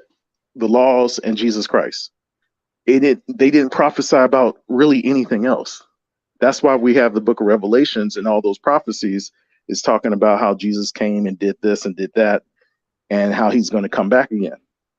So all the other stuff, like, you know, Judah, you know, I don't know, it was Issachar, or it was able to run faster than a gazelle and that kind of stuff. It just didn't say it it didn't say it between Genesis, and it didn't say it all the way up through Revelations. But so now half the Bible is false? Well, I mean, here's the thing. That's why I started talking about the Hellenistic Jews, because the Hellenistic Jews the Septuagint popularized Hebrew culture, because Hellenistic Jews, or the Greek Jews, they didn't. It actually didn't know. The Hellenistic they worshiped everything. So right. Another god that they had, but they didn't popularize it, because it also taught that you couldn't go around in your gymnasiums naked and have relations with men. So it also taught that you had to be married to your wife to have relations with her and all these different things. So they have taken it. But a lot of the Hellenization came from the Pharisees and those which we call now, the folks over there in the land. They were the ones. That's why they have a whole set of texts that's not even biblical at all. What was it? I was just saying it earlier. The Kabbalah. They have the Kabbalah, and then they even have writings from their own men that they consider scripture. This is something that we see common with them, and even within Christianity, of changing and twisting things to fit like a narrative that just doesn't. It's to try to make sense to man instead of believing what Yah wrote in His Word. If you believe what He wrote in His Word, we have proof for it all the way around. There's no proof showing that the sons of men were the son of Seth. There is proof showing that some people on this earth carry a DNA strain that nothing that we know of right now carries. He even say humans intermingled with an unknown ancestor. We know that ancestor. It was when those fallen angels came and caused the mixing of the two. This is why when Noah was born, being born an albino, his dad freaked out and was like, yo, what is this? And came to Enoch and said, hey, he doesn't look like us. He looks like ones that was born unto the angels, the son of God. So if sons of Seth was a true thing, then why would Lamech go to Enoch and be like, hey, man, my grandson looked like, why didn't he say, hey, my grandson looked like one of Seth's kids? He didn't say that. He said they don't look like one of us, talking about humans. He said looks like one after the angels, one of the watchers, the fallen ones. So they was even making a distinction, even in that case right there, that there's a difference. And again, science, we've been pulling up them dead bones like that. They were pulling them up as recent as the early 1900s of giant bones from humans that were super huge. where did this come from? Where did they exist? And where did they get this knowledge? Did Seth just go and just start smoking some mushrooms and all of a sudden came out knowing how to build a fusion reactor? Well, here's the thing. As far as giant bones, I still have yet to see human giant bones in a museum. You won't see them in the museum. Here's the thing. I understand. That's just like saying that's like saying that when I see the Egyptians, they're always shown as white. Does that make it true? No, but we got people, we got scholars who go out there and actually see it and be like, oh, these Egyptians are black. Who pays for these scholars? Who pays for their expeditions? Well, it's not only European scholars now. I mean, we got plenty scholars from the same European theological basis that teach the same theology that they teach, that the Holy Spirit puts semen in water, and when you get dipped into it, that's how you become a new creature. Well, here's the thing.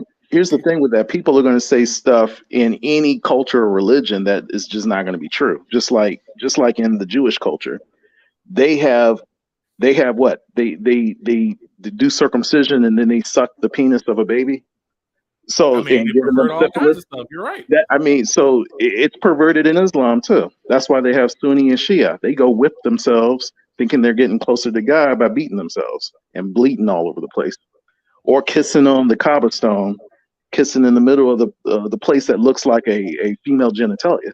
But those but remember that those are all pagan worships. None of that's in the Bible. None of that is even a perversion of the Bible. These are all pagan cultural worships that they're doing. But even in the Hebrew culture, there's paganism. So, it's not saying that Hebrews are perfect. That's why I agree, but where in the Bible is paganism? Where in the Bible is paganism promoted? Paganism has always been shown in the Bible as being punished horribly. As an example of us being here in this crappy state, in this crappy country right now. It was promoted by paganism. This is the price you pay. You become a byword. It was promoted by the ones who weren't writing scriptures, but the ones who were writing scripture was not promoting it. They were actually exposing it. It's like, hey, you're not supposed to sacrifice your kids to Moloch abortion. Hey, you're not supposed to go around and commit fornication and all this kind of stuff. They as a matter of fact, a lot of those Hebrews were burning scriptures. They had to, I think was it Jeremiah? He had to rewrite the scriptures on another parchment because the king destroyed it. An Israelite king destroyed it. Yah has always been against these practices. So even when Hebrews followed these practices, they were condemned. So to say that the Bible has these practices in it is actually false, because the Bible adversely teaches against these practices. It teaches against these practices that they're following. They didn't come from the Bible. They didn't come from Yah. Where did they come from? I agree with that. It came from the Canaanite culture, or probably came from themselves, creating a new religion. But the point that I'm making is that if it wasn't for God keeping his word, all of those paganisms would just run right through Hebrew culture. He had to supernaturally keep his word intact to keep paganism from entering into his word. And so when I was reading the lost books of the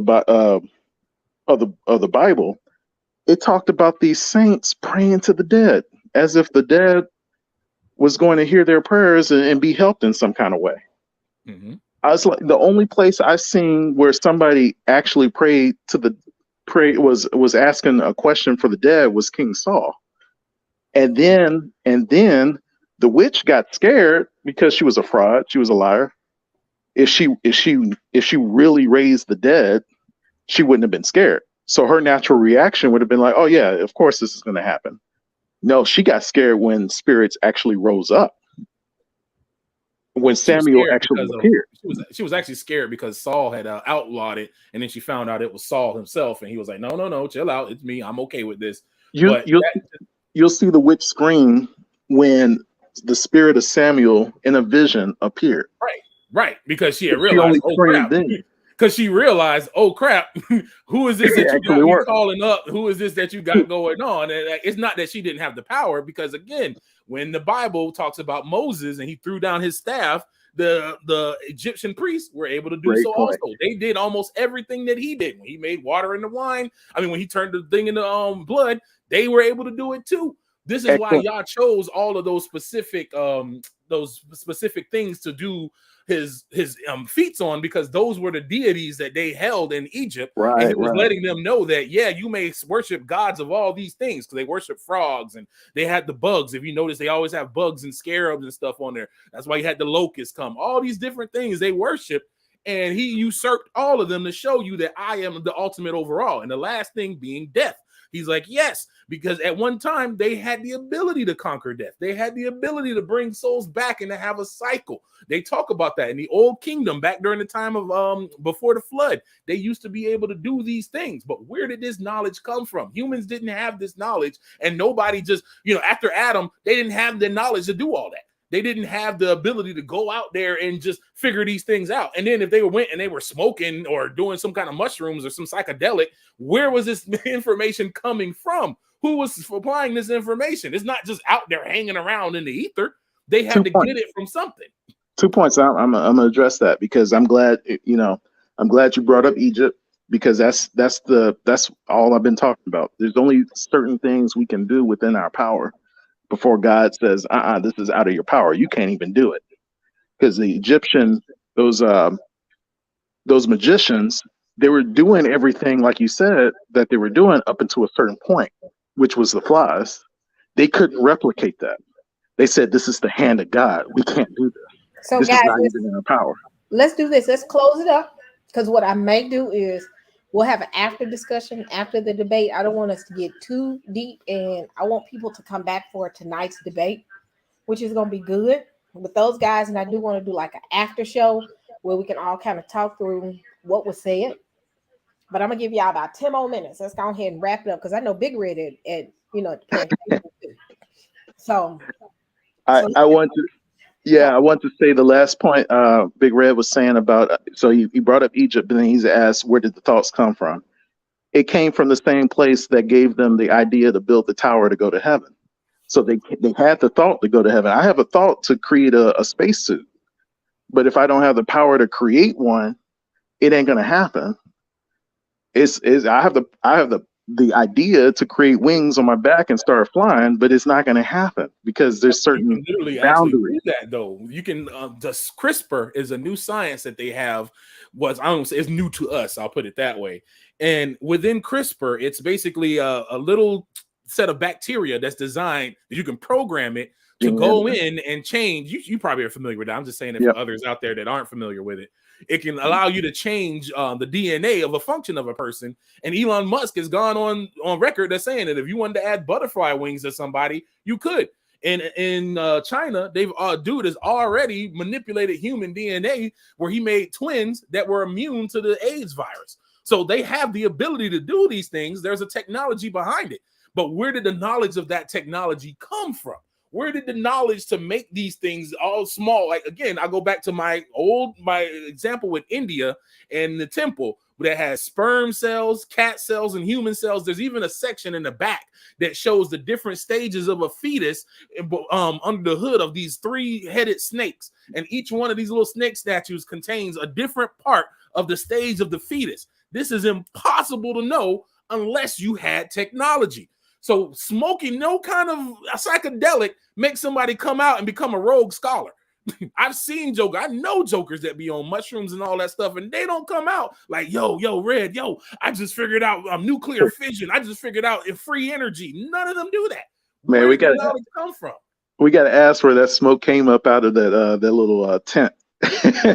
Well, the smoke came out of the tent because they were burning the sacrifices unto the Lord.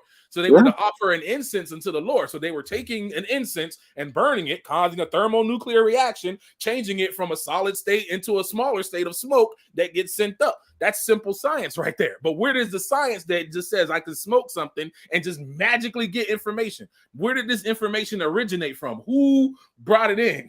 There's two sources, and there's two sources, and Jesus pointed it out. He did it with Peter. The first time Peter says, Jesus said, who do man say that I am? Peter says, you're the Son of God. And then Jesus says, flesh and blood did not reveal that to you. So we already know that spiritual information can be disseminated down to our physical world. So we know that. From where? that came from heaven. That one came from heaven. Then Peter turned around and said, no, Lord, we're not going to let you get killed. And Jesus was saying, like, get behind me, Satan. Correct. And even with Judas, Satan had to, Judas already had in his mind that he was going to betray Christ anyway. As soon as he thought about it, he made the decision to act on it, which opened up the gate that allowed Satan to enter him and then to go do what he had to do to betray God. So there's three sources. It comes from you, it can come from the Father, or it can come from Satan. That's where all this knowledge is coming from. So Satan was just so powerful. He was the one then that altered the world in the old days. But we got to define what Satan is. If Satan had this knowledge, then isn't it safe to say that all angels have a significant of extra knowledge then? But here's the thing. We got to define what Satan is, because Satan is an entity. He could be the snake. He could be the serpent, the dragon, right? But he was a fallen angel. He was an angel. But they're all Satan, because Satan means adversary. That's all it means.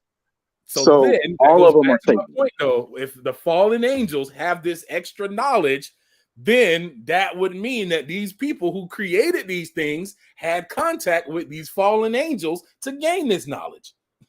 I mean, we have contact with them every day. Some of our family members. No, we don't have contact like that. With them that way. No, that's the thing. We don't. Call it mental illness. To get before the Lord, you can't just come before Yah any kind of way. When Aaron's sons offered strange fire, what happened to them?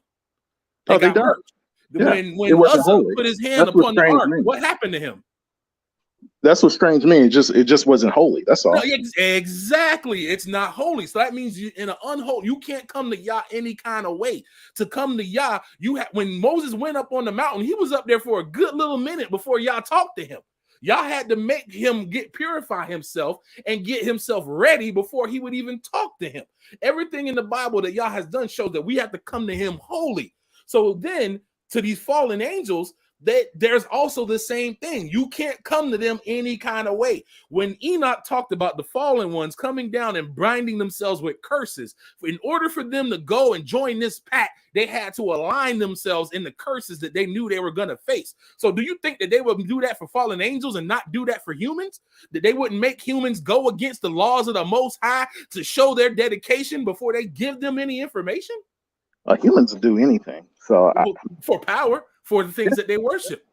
And you have to be something that shows them something to worship. This is why you have witch doctors, and they had in Ephesus, they used to have that big hole, that well that brought up all those fumes, that they would sit there and inhale those fumes, and the muses or the oracles would then speak, because they would already live a certain type of life before they do that. There's men that I've seen that they don't eat for days. Like I've seen this guy that does this yogi over in India who was able to stick all kinds of metal into his body, but he has to carry his life at a certain kind of way. He doesn't eat everything like that. He doesn't go to different places. He has to carry himself a certain way. Witch doctors in Africa are the same way. For the ones that are super high up, they have to carry themselves and conduct themselves in a certain way. Satan is an imitator of Yah. So if they have to conduct themselves a certain type of way and they're doing these rituals, what are they doing it for? Who is giving them that information? Like you don't just pull information out of the sky, even in the natural realm now. We may say, oh, we're getting it from the internet, but it's still coming from a place. It's electromagnetic waves being beamed into your phone, sending zeros and ones that's moving it from one server that's over somewhere else to your palm of your hand where you are. That information has a point of origin. It doesn't just come from nowhere. Nothing in life comes from nowhere. Yeah, I agree with that. I'm going to say something real quick because I know Sister told us we got 10 minutes. This is a little bit off topic. I know that in the Bible, it doesn't say that Noah's an albino, but guess who is named after a color? It's Laban. In the Hebrew, Laban means white. So I just wanted to throw that in there. So there were other nations that came. Yeah, other nations came around and followed in. You know, they had the the eunuch that came amongst them. They've always been a mixed multitude that came amongst the people, and even people outside who wanted to come. That's why Yah said, don't mistreat the stranger that is amongst you, because even though he dealt primarily with the Hebrews, there were some other nations that had enough sense to say, hey, I know what my nation is teaching, but what these people are teaching is where it's at. And they leave their nation and come and follow the ways of the Hebrews, as Yah meant for it to be. So that's not saying anything, this way or that way towards it, because a lot of that stuff, especially going back to your earlier point about the people being born in the mountains and stuff, a lot of that is born out of white supremacy because they want to illegitimate black folks as being the original humans. Well, I mean, as far as what I was saying about the adaptations of people, I'm just saying that people get certain adaptations to help them survive in a new environment, because every environment is not going to be the same. But as far as the skin color thing, that's why I don't say people are black or white. I don't like using it. People are just people. And the only reason why they created black, see, if you told a British person that they were white, exactly, back in the 1619, they were like, "What? No, I'm either a Christian or I'm British." And so they didn't have a concept of white. That's like saying, "Oh, you're this race of people because your nose is wide." That it didn't make sense. So you didn't look at people's skin color and identify them based off of their skin color. They did that to justify slavery. They were saying, the Anglo-Saxons say, we got white light skin, the slaves got dark skin. Let's use that difference to justify that they're inferior. That's not what I'm talking about, though. I'm just talking about people who live in the Sahara Desert need darker skin. The ones who have lighter skin may pick up cancer and die out. The ones who have darker skin live on because they're the ones reproducing. That's actually not even true, too, because it's depending upon the nature. You'll get darker skin, yes, but you're still liable to get cancer. Case in point, Israel right now, the current form of Israel in the Middle East, quote unquote, they have the highest rate of skin cancer than anywhere else, because they're living in a land that they're not naturally built for. Now, you would think after all these years, since 1948, they've been living over there, that they would have adapted to this, but that's not the case. Even in places of Egypt and South Africa, they can only be in the sun for so long until they have to use some other extra means to cover themselves. So if I go into the mountains and I train in the mountains and I have my chest, set up for all this stuff, and I go and have kids, my kids aren't going to have the same muscle structure as me if they're not raised in the mountains. The body adapts, but it doesn't change your core DNA. You still have to go to the mountains and train like the other person, like I did. So if I have muscles and I have my son, he's got to go and train to get muscles like me. He's not just going to be born, just swole and like, yeah, I got it because I was born. That's where that line of thinking goes. I disagree with it, because it's not a genetic thing to go and train, because athletes do it all the time. It's called doping. Oxygen doping. They'll go up there and they'll train in a low oxygen altitude and do all this intense training. So then when they come down here and train with more oxygen, their body can perform better, which kind of as a side note, that's why humans live longer before versus now, because at one point in time in the world, there was more oxygen concentrate in the world. So everything grew bigger, and now everything is not as big as it used to be before. Yeah, but I guess what I would push back on is that mutations, beneficial mutations, just like harmful mutations, beneficial mutations can be introduced, and you can actually change your DNA, but your environment can actually change your DNA. The environment can change it negatively, because the environment is poisoned. Or positive. Africa all along, but their environment doesn't change until the Europeans come in and start dumping poisons and stuff in their environment. Now you have birth defects. Now you have all these diseases and all this weird stuff. But in areas where there's no Europeans and stuff, these people, that's why they brought these diseases and stuff with them, because they didn't have them problems, because they had a different set of living than these guys. They brought all this perversion with them, and that's what brought it. But living in the environment was created for us in the earth. God has designed us to be where we are. It's kind of like what Up Next said in the comments. If you leave a black man in the Arctic for 1,000 years, he's still going to be black.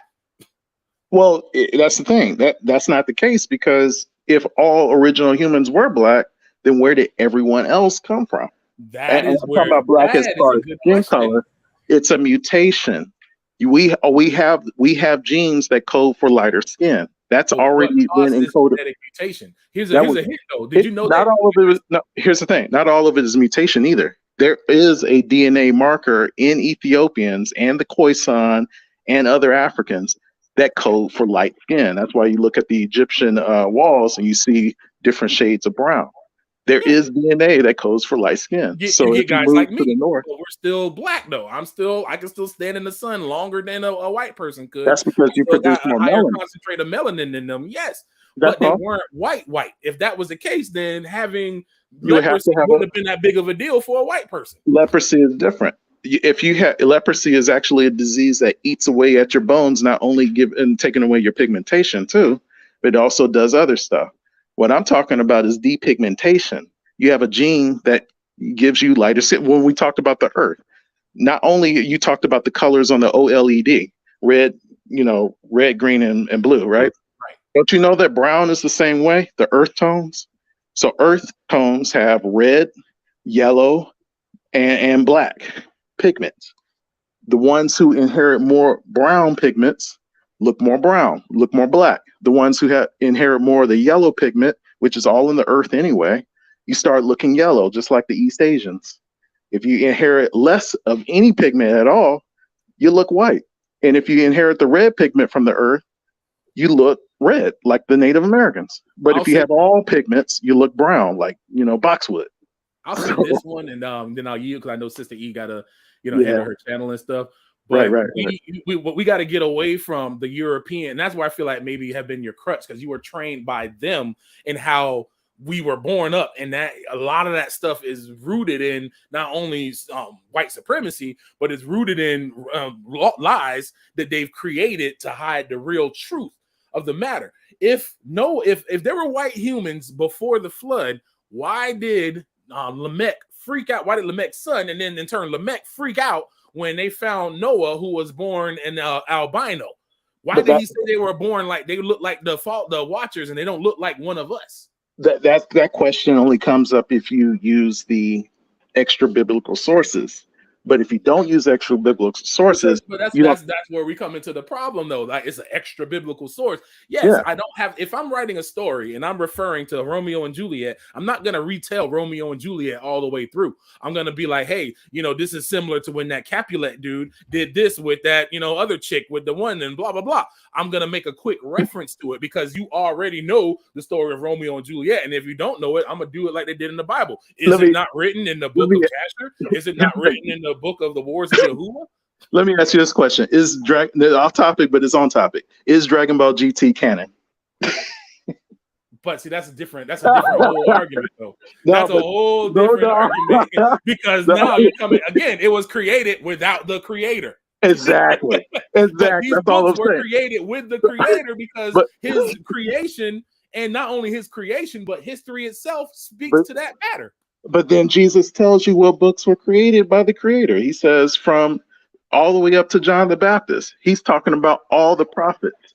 There isn't any. Enoch was regarded as a prophet. Like literally, they quote Paul quotes Enoch in the book where he says when Yah spared the earth, talking about his grace, how he spared the earth before he destroyed it. That's not talked about in Genesis. That's talked about in the book of Enoch, where that's why Methuselah is the oldest living human that is recorded in biblical history, because it was prophesied that when Methuselah dies, that's the year that the flood was going to start. So he lived all those years because he kept giving them time to repent before he went and destroyed the whole earth. If these books weren't counted as biblical, why is Paul quoting an extra biblical book? I enjoyed the conversation, Big Red. Thank you, Sister E, for your platform.